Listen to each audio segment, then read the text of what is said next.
How's it going, everyone? Welcome back to the channel. So on this video, we're going to be going over an issue with the 2016 to 2019, even some 2020s Honda Pilots, probably even 2021 and 2022s.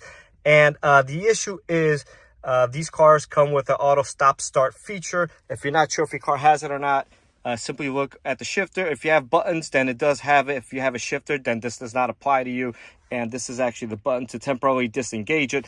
But anyways, so customers are driving, they pull up to a stop sign or a light, the car shuts off as designed, and sometimes it will not restart, and obviously turning that into a panic because all of a sudden the light is green or you anticipate going and your car's not starting. So rightfully so, people panic and get nervous and, could obviously cause some sort of an accident even. So there's some issues and some things we've been doing to address this, so I'm going to go over a few of them today, and might help some of you guys, might not. You might want to leave this to a professional, but regardless, it is some things that we are fixing. So first things first is you're going to want to check your battery.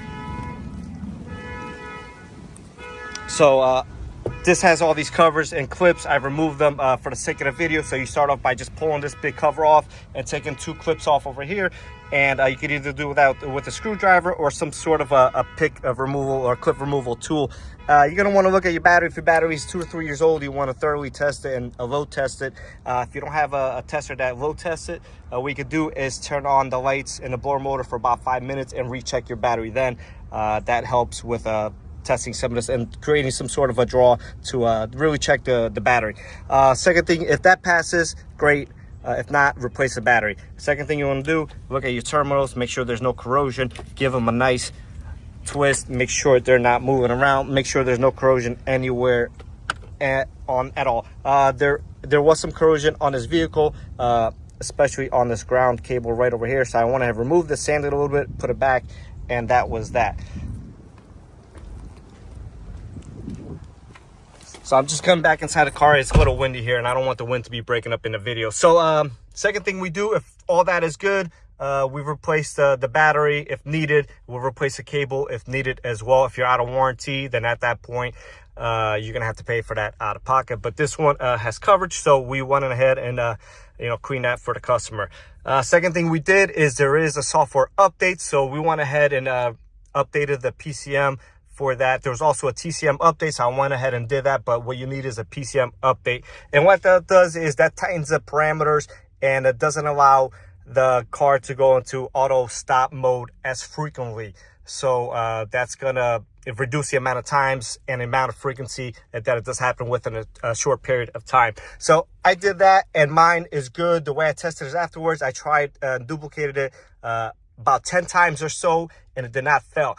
At that point, if it does fail within those 10 tries and you're going to be repeatedly trying to make it not start on purpose. So like I said, mine did start, so we stopped there. If it does fail within 10 tries, then what you're going to want to do at that point is perform a valve adjustment. Again, if your car has warranty coverage, then they should be doing this for you. If not, you're going to want to make sure the engine is as cold as possible and set the valve lash to the middle of the specification. So typically we would leave them towards the looser side because these cars have a tendency for the valves to tighten up and cause misfires.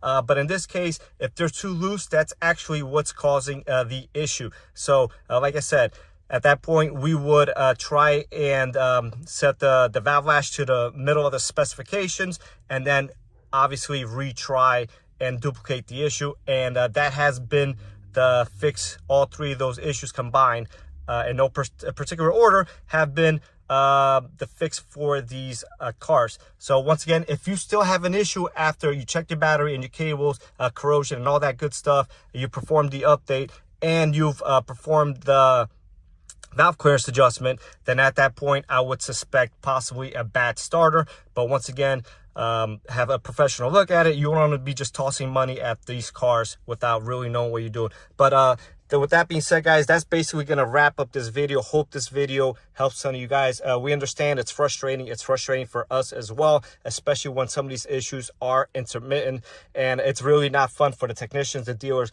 and especially the customers. If you found any value in this video, and if this video helped anyone out, I would appreciate a like, and just drop me a comment below so we can have a small discussion. With that being said, guys, make sure you guys stay tuned for more videos just like this one.